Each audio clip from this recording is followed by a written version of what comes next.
네, 안녕하십니까, 유범준입니다. 예, 이제서 우리 그 후결제, 송금 방식의 후결제 방식을 좀 보려고 해요. 선결제, 동시결제, 후결제 보려고 하는데 후결제 방식 내용이 조금 있습니다. 먼저 제목부터 보시면은 네, OA 조건입니다. OA 조건.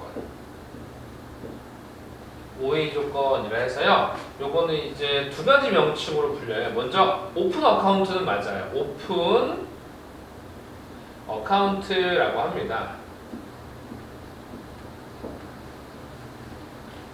오픈 어카운트라고 하는데 제목이 두 가지로 불려요. 네. 네. 먼저 청산결제 또는 청산계정이라고도 부르고요. 청산계정. 두 번째는 선적통지부 거래라고도 불려요. 사실 내용이 조금 있습니다. 선적통지부 거래. 네.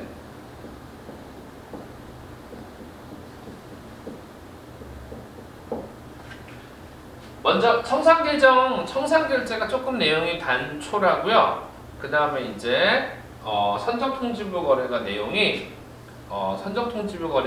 조금 있는 편이고 출제가 제법 됩니다. 먼저 청산결제 먼저 보실게요. 청산결제. 네.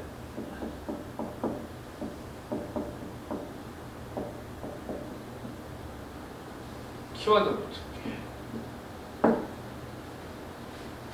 네, 먼저 본지사 간의 거래라고 보시면 돼요. 먼저 첫 번째 본지사 간의 거래. 본지사 간 거래에 활용됩니다. 두 번째는요, 이 결제 방식 자체가 베이스가 외상거래예요.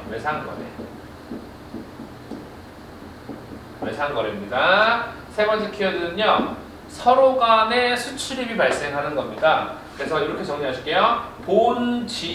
본지사끼리 서로 수출입을 합니다. 즉 본사가 지사에게 수출할 때도 있고 반대로 지사가 본사한테 수출할 때도 있고, 즉 서로 주거니 받거니 하는 거래라고 합니다. 그럼 네 번째 키워드 보실게요. 두 당사자가 모두 대금 결제가 발생해야 되는 거예요. 예, 두 당사자 모두 결제 의무가 발생해요. 서로가 수출도 하고 수입도 하기 때문에 의무가 발생을 합니다.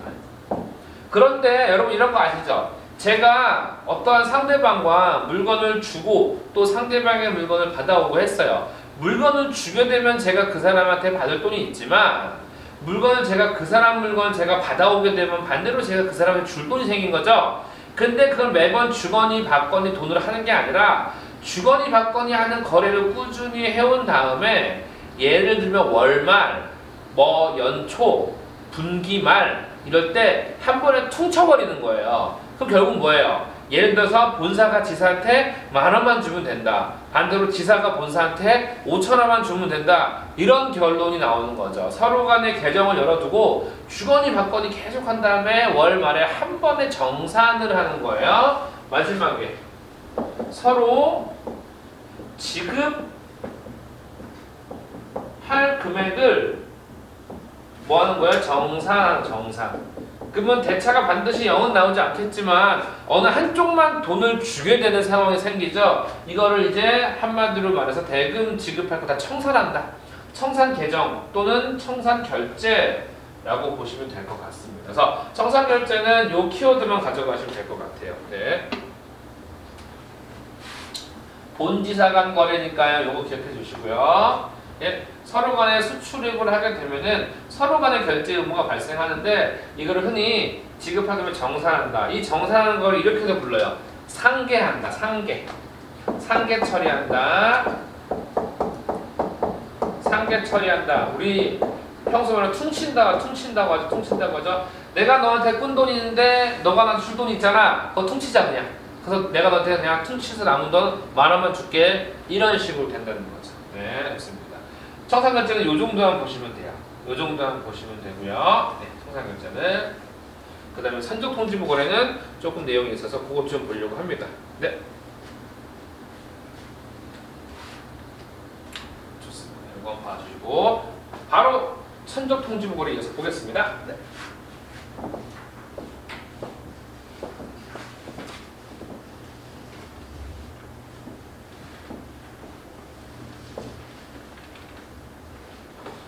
좋습니다. 산적통지부 거래 바로 보겠습니다. 네. 예. 보시면은 산적통지부 거래인데요.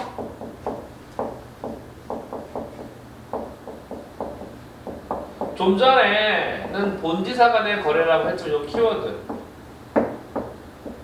이거는 일반적인 셀러와 바이어 거래예요. 일반적인 셀러 그리고 바이어 거래입니다. 일반적인 거래예요. 두 번째, 외상 거래는 동일합니다. 외상 거래입니다. 외상 거래다 보니까 누가 유리하고 누가 불리해요? 셀러가 매우 불리해요. 물건 먼저 주고 돈은 나중에 받는 거죠. 바이어가 유리합니다. 그래서 OA 거래, 산적통지부 거래 같은 거는 OA 거래라고 한 다음에 무슨 뭐 60데이즈, 뭐 90데이즈 이렇게 날짜가 들어가요. 실제로 날짜가 들어갑니다. 실제로 날짜가 들어갑니다. 네.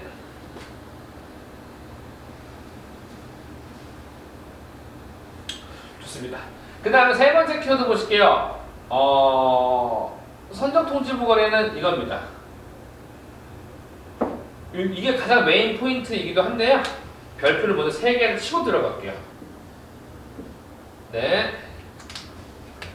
자 보세요. 셀러가 선적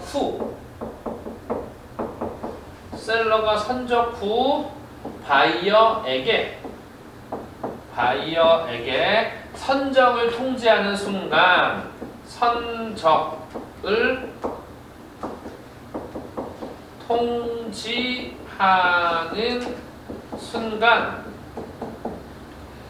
매출 채권이 발생이라고 적어주세요. 매출 채권이 발생이라고 적어주세요. 매출 채권이 발생. 여기서 어디에 키워드 잡아주시냐? 셀러가 바이어에게 뭐 한 순간? 선적을 통지한 순간. 선적을 통지한 순간에 매출 채권이 발생한다가 키워드이고, 이래서 이거에 대한 제목이 뭐라고 붙은 거예요? 선적통지부 거래라고 한 거예요. 선적을 통지하는 순간 뭐가 발생한다? 매출 채권이 발생한다. 회계하신 분 아실 거 아니에요. 매출 채권이라는 거는 줄 돈이에요? 받을 돈이에요? 이거 받을 돈이잖아요. 받을 돈. 예. 셀러가 받을 돈이 생긴다는 겁니다. 받을 돈, 받을 권리가 생긴다는 겁니다. 그래서 일단 메인 키워드는 3번이 메인 키워드입니다. 예. 네 번째 이어서 보시겠습니다. 또 네 번째 이어서. 네. 일단 셀러는 기다리는 주체예요? 기다리지 않는 주체예요? 셀러는 기다리는 주체예요. 셀러는 기다리는 주체인데 잘 보세요. 네 번째 키워드 이렇게 적혔습니다. 여러분 이걸 먼저 설명할게요. 잘 보세요. 내고라는 걸 하면 처음 들으신 분도 계시고 알고 계신 분도 계실 때 내고를 한 줄로 설명하겠습니다. 은행이 서류를 돈 주고 구매하는 걸 내고라고 합니다. 은행이 수출 관련 서류를 어떤 서류? 수출 서류 등을 돈을 주고 사는 행위를 내고라고 해요. 돈을 주고 누구한테요? 셀러에게 사는 행위를 내고라 그래요. 그럼 수출 관련 서류를 왜 돈 주고 살까요? 다섯 번째입니다. 제목은 OA 내고라는 게 있어요. 그냥 지금은 내고가 이런 거구나라고 가져가만 주세요. 네, OA 내고라는 거. 즉 지금 현재 셀러 입장에서는 물품을 보내놓고 외상 거래이다 보니까 대금 지급을 기다리고 있는 상황이에요. 그런데 은행이 접근을 해옵니다. 이 돈 받을 거 계시죠? 뭐 한 60일 뒤에 돈 받을 거 계시죠? 그 돈 받을 거 우리 은행이 다 인수해 가겠습니다. 은행이 먼저 돈 내주고 은행이 다 인수해 가겠습니다. 관련 서류만 주세요라고 하는 겁니다. OA 내고는요 이겁니다. 셀러의 외상거래, 즉 OA 거래죠. 외상거래의 받을 외상거래 돈 받을 권리를 외상거래의 돈 받을 권리를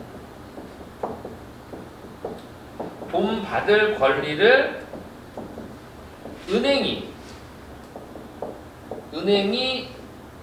인수하는 것.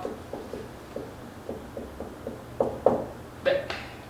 은행이 인수하는 것. 네. 은행이 인수하는 것입니다. 은행 인수하는 것. 그래서 이때 셀러는 은행으로부터 이거 조금 공간이 조금 적습니다. 좀 우측에 좀 옮겨 쓸게요. 좀 좁아서 여기 조금 옮겨 쓸게요. 좀 좁아서 여기 셀러의 외상거래에 돈 받을 권리를 은행이 인수하는 겁니다. 이어서 제가 써보겠습니다. 이어서 네. 어떻게 인수하냐? 은행이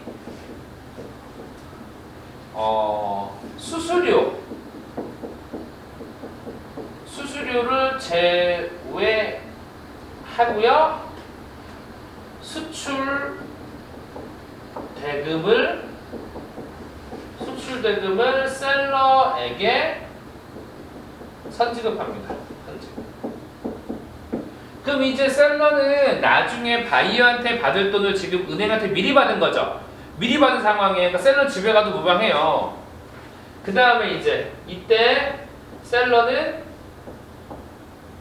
수출 관련 서류 아시겠지만 지금 수출 서류 원본은 누구한테 있습니까? 바이어한테 가 있어요. 원본 서류는 수출 서류 어떤 거야? 카피본, 사본을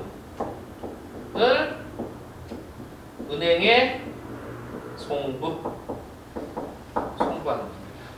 그리고 이제 흔히 말해서 외상거래 만기 시에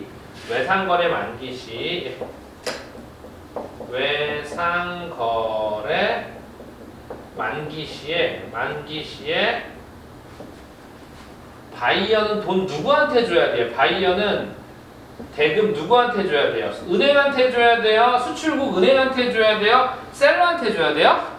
은행한테 줘야죠. 이미 은행이 셀러한테 돈 다 주고 그 모든 돈 받을 권리 다 가져간 거잖아요. 셀러가. 은행이. 바이어는 대금을 수출국 은행에 지급하는 겁니다. 수출국 은행에 지급. 이제 마지막으로 이제 이건 말로 할게요. 여러분 만약에 바이어가 돈 안 주면 어떡해요? 네, 그럼 은행 돈 뜯기는 겁니다. 네, 은행이 다시 셀러한테 돈 달라고 요구할 수 없습니다. 이걸 상환 청구권, 소구권이라고 하는데 소구권 행사할 수 없습니다. 그렇게만 기억하시게요. 그래서 아까 전에 선적통지부거래는 청산결제부 내용 좀 많았어요. 네. 보시면은 선적통지부거래 한번 정리 다시 한번 제가 해볼게요. 선적통지부거래. 네. 선적통지부거래, 예. 셀러와 바이어의 거래입니다. 당연히 외상거래겠죠? 근데 선적통지부 거래라고 붙여진 이유가 셀러는 선적 후에 바이어에게 선적을 통지하는 순간 오늘 1월 1일부로 선적 마쳤습니다라고 통지하는 순간 뭐가 발생한다는 거예요? 매출채권 즉 셀러가 받을 돈이 성립한다는 것까지는 이론적인 이야기 중요합니다. 얘가 시험 많이 나오죠? 그러면 이제 그렇게 셀러가 기다리면 되는데 은행이 접근을 해옵니다. 어떤 접근이냐? 외상거래다 보니까 60일이건 90일이건 기다리기 힘드시죠? 저희 은행 측에서 셀러 분께서 받아야 할 돈을 우리 은행에서 미리 드릴게요. 미리 드리고 그 받아야 될 그 권리를 우리 은행이 다 가져가겠습니다. 셀러로서 거절할 건 없죠. 하지만 돈 줄 때 뭐를 좀 떼 은행이 수수료, 이제 할인, 할인이라 그래가지고 할인 수수료 같은 걸 빼가는데 은행은 그런 걸 또 이제 수익 창출로 하는 거죠. 그래서 셀러에게 수출 대금을 모두 내어주고 셀러로부터는 수출과 관련된 모든 관계 서류를 다 가져오는데 이 서류는 반드시 사본이에요, 원본이에요? 4번. 왜냐? 지금 원본은 누구한테 있으니까요? 바이어한테 가 있으니까요. 4번입니다. 4번을 그대로 은행이 다 가져갑니다. 그리고 만기에 은행이 누구한테 돈 받으면 되는 거예요? 일단 자기 주머니에서 수출 대금 나갔잖아요. 그걸 누구 돈으로 다 채우면 되는 거예요? 바이어로부터 돈 받으면 되는 건데 만약에 바이어로부터 돈 못 받았습니다. 그럼 은행은 그냥 피해를 스스로 감수할 수밖에 없고요. 그냥 수수료만 먹게 되는 겁니다. 이게 OA 내고라고 하는 건데 이 단독으로만 시험에 많이 나오고 또 내고라는 개념은 또 어디에서도 나와요? 우리 나중에 배우게 될 신용장에서도 똑같은 방식으로 나와요. 신용장 방식의 내고와 OA 방식의 내고는 중복돼서 비교하는 걸로 문제 출제가 되기도 합니다. 꼭 기억해 주시면 될 것 같습니다. 그래서 이거 나중에 시험 문제 풀 때 또 나온다면 그때 한번 또 정리해 볼 필요가 있겠죠. 좋습니다. 네. 여기까지 보고요. 좀 길었습니다. 이제 송금 방식은 여기가 이제 끝입니다. 송금 방식이 끝이고요. OA 거래도 역시나 OA 내고가 아니라 일반적인 OA를 봤을 때 은행이 직접적으로 막 개입하는 경우는 없고요. 국제규칙 없고요. 그 다음에 화다음 사용하지 않는다는 거, 송금의 기본 전제 조건 4가지를 늘 깔아주셨으면 좋겠습니다. 네, 이거 한번 더 정리해서 한번 또 내용을 또 정리해주세요. 네, 여러분 고맙습니다.